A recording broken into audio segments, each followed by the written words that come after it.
hari ini kami dari kelas 11 TU2 akan menampilkan drama dengan judul Santa Cruz, peristiwa Santa Cruz.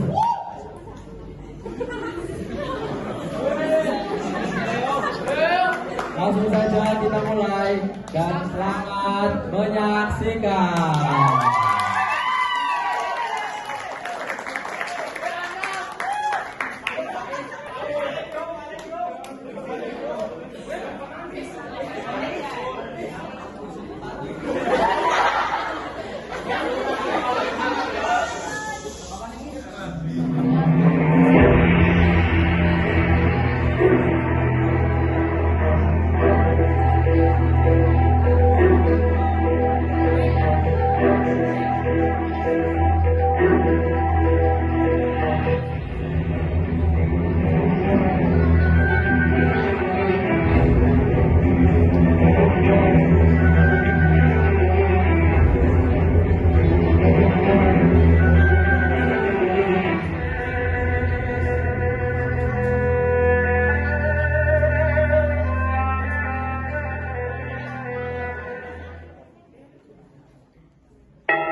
Sebelum peluru mengunjungi pemakaman Santa Cruz pada 12 November 1991 yang mengguncang dunia. Segalanya bermula dari luka di gereja kota. Tragedi Santa Cruz bukanlah peristiwa tunggal. Ia adalah ledakan amarah atas gugurnya pemuda di Makael 2 minggu silam. Namun, jauh sebelum darah tumpah di halaman gereja itu, bangsa ini telah berdiri sejak perginya Portugal pada 1974. Satu tanah air terpecah menjadi 3 jalan, 3 mimpi yang saling berbesar, mengubah saudara menjadi lawan dan doa menjadi teriakan. Inilah mereka, 3 suara yang menentukan nasib Timor Timur di persoalan sejarah.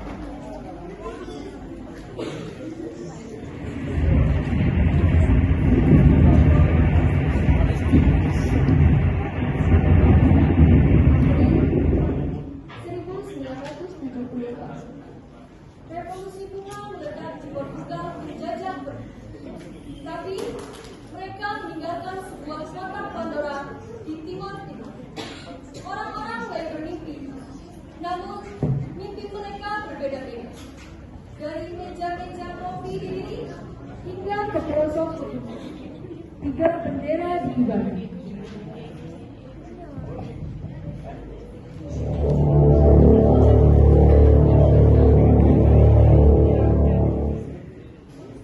Namaku Marsanda.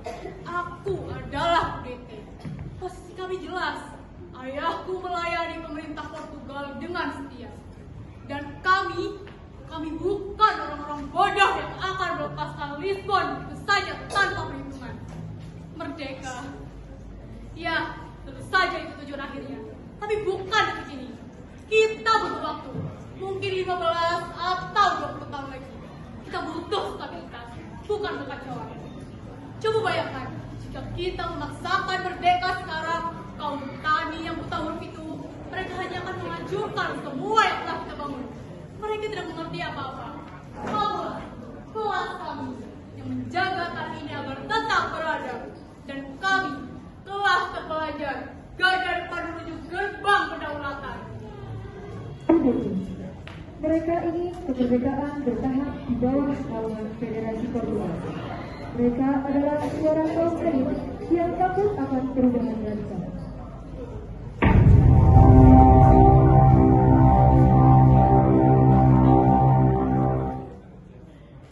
Namaku Lucia.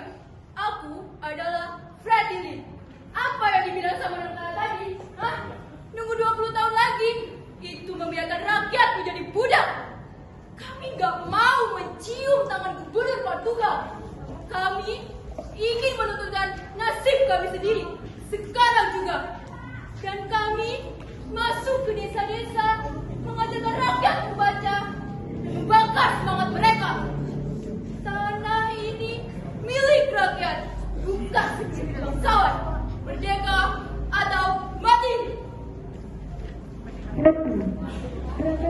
kiri yang menyebut kemerdekaan penuh tanpa jarak. Mereka adalah nabi yang membakar semangat pemuda dan rakyat jelata.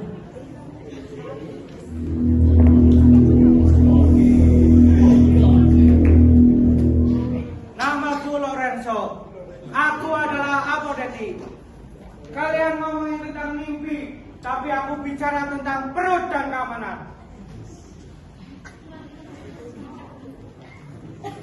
Lihat peta. Kita ini kecil. Kalau Portugal pergi, kita bakal hancur karena perang saudara atau kelaparan. Satu-satunya jalan adalah bergabung dengan negara seberang batas kita, Indonesia. Kita satu pulau, integrasi adalah perlindungan. Kenapa harus takut sama Jakarta? Kalau Jakarta bisa ngasih kita semen, jalan raya, dan perlindungan. Akademi. Mereka memilih jalan integrasi dengan Indonesia. Bagi mereka, kemandirian adalah kemustahilan bagi wilayah sekecil Timor Timur.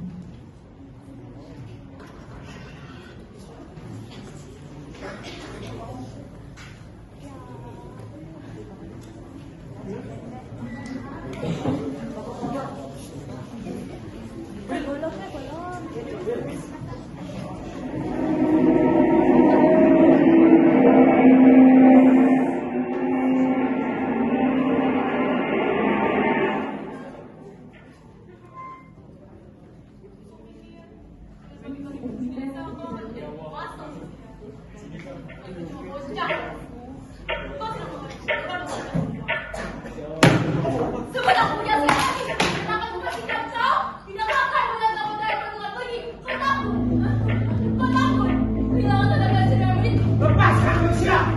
Marsanda, sadar!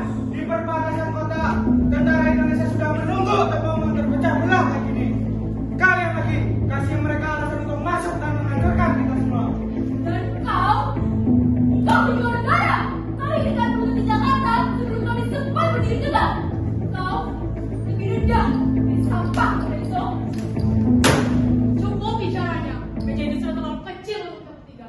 Mulai besok, siapapun yang membawa bendera selain Udete di jalan diri akan ditembak usul. Begitu cara mainnya. Bagus. Bersihkan senjata Marsanda, karena besok pagi akan ada rakyat yang menjemput di rumah pemenang itu.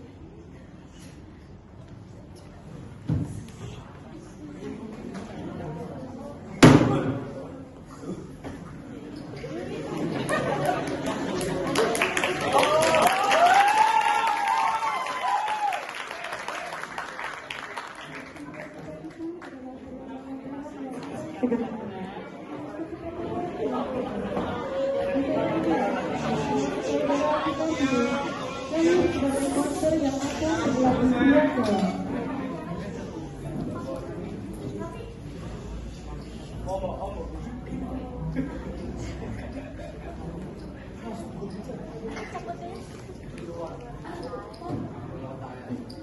Pada 28 Oktober 1991 di gereja Hotel di Timor Timur, bentrokan dahsyat meletus antara aktivis pro-integrasi dan pejuang kemerdekaan.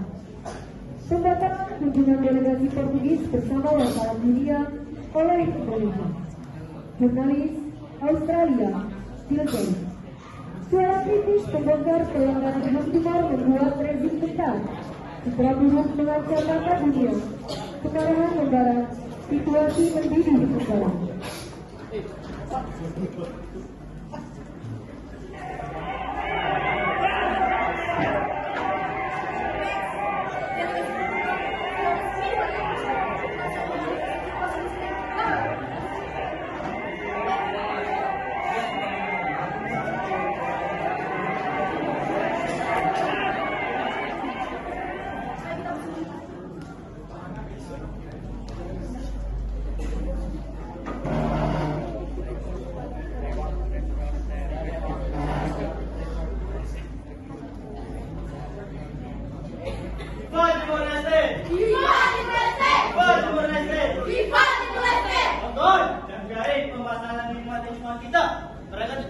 dari situ mulai telepon kita. Ajarmu, pelajari suaramu. Kita di sini mencari kehidupan dan sampai provokasi. Sampai kapan kita sembunyi, Spastio? Kita butuh pengakuan. Kalau delegasi nggak datang, kita yang harus datangi beliau. Tiba-tiba terdengar suara deru dan teriakan massa dari kejauhan. Kelompok pemuda ini masuk dengan membawa kayu dan bendera merah putih.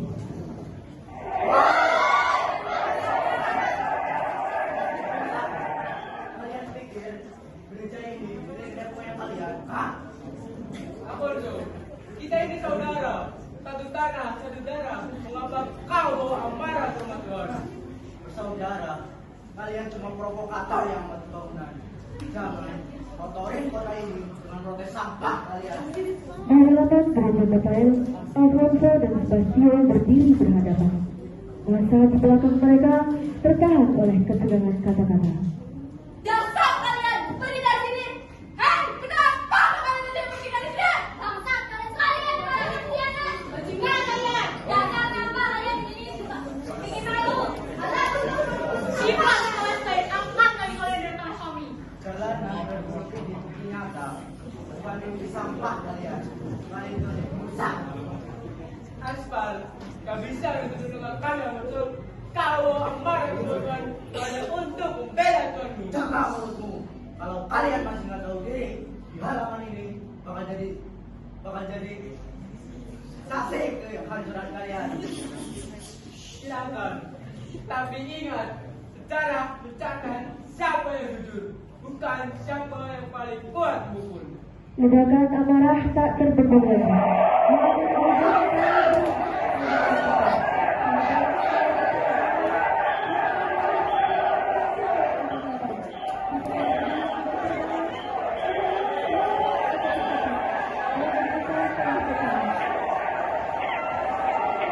Dan tiba-tiba,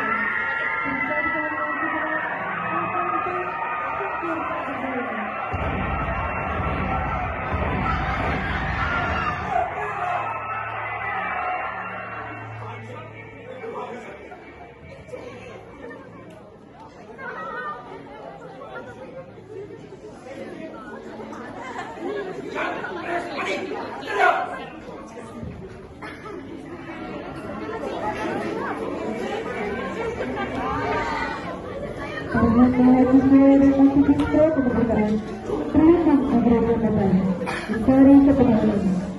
Namun, festival yang menimpanya menjadi sasaran gelombang pro-integrasi yang didukung oleh provokasi kemerdekaan membakar perkelahian dasar.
Lokalisasi ini berpindah dari gelombang tersebut.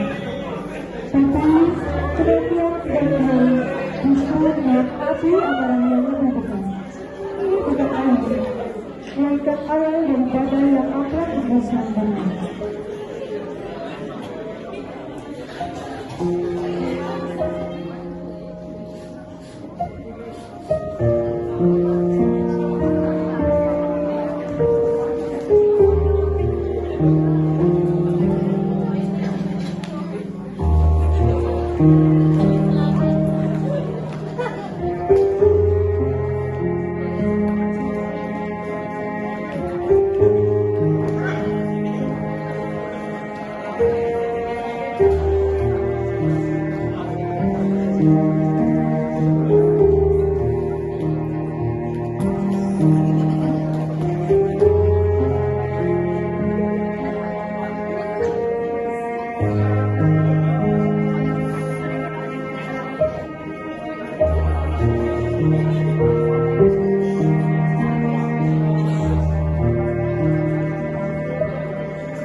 menyebutkannya.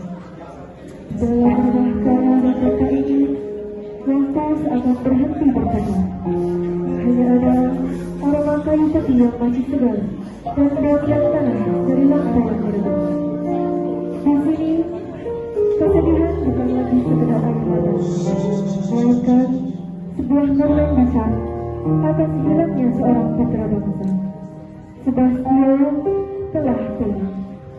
Namun, bukan dengan langkah kaki, melainkan dalam terbang dingin kayu jati.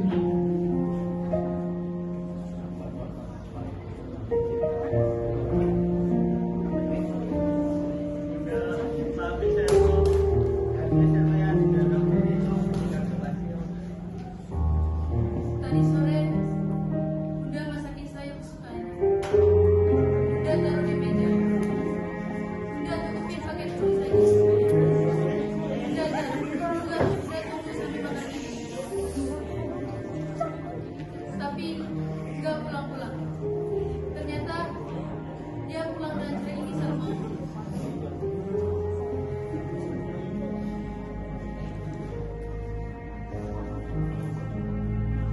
Maria, dengar, kamu bukan sendirian. Lihat, hati kami semua hancur. Tapi lihat, bukan yang dari cerabut itu. Dia tenang, Tuhan sayang sama anak baiknya dia. Dan Maria, dia sudah tak takut, dia sudah bebas. Jangan sampai air mata memancarkan semangat yang sudah dinyalakan.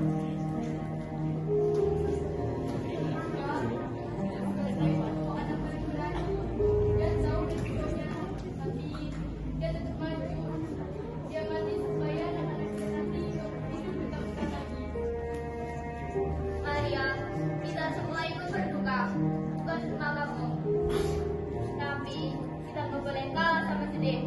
Kalau kita hancur, mereka itu bakal ngetawain kita. Kamu harus kuat, Maria. Bikin Sebastian bakal sedih juga yang kamu. Keheningan itu perlahan datang. Kata-kata dari para sahabat mulai merambat masuk ke dalam hati Maria yang hancur. Rasa perih yang tadinya melumpuhkan, kini perlahan berubah bentuk. Ada api yang mulai memercik dari sisa-sisa reruntuhan jiwanya. Dia selalu bilang kalau dia sayang sama tanah ini. Dia selalu pengen lihat kita merdeka. Baiklah kalau itu mau. Udah gak akan bisa. Dengar kalian semua. Anakku Sebastian akan kasih anak paling berharga yang dia punya. Nyawanya. Dia gak mati karena dia menyerah. Tapi dia mati karena dia takut tunduk pada ketidakadilan. Anselmo, hapus air matamu. Jangan biarin aparat-aparat itu lihat kita sedih kalau kita sudah kalah. Malam ini kita gak hanya mengangkat jenazahnya, tapi kita memasang pesan seluruh dunia bahwa satu nyawa yang mereka ambil akan membuka 1000 pelabuhan baru. Kalian tolong kesini. Maria, maaf, aku harus pergi. Aku harus pantau dari depan supaya pemakaman ini bisa berjalan dengan aman.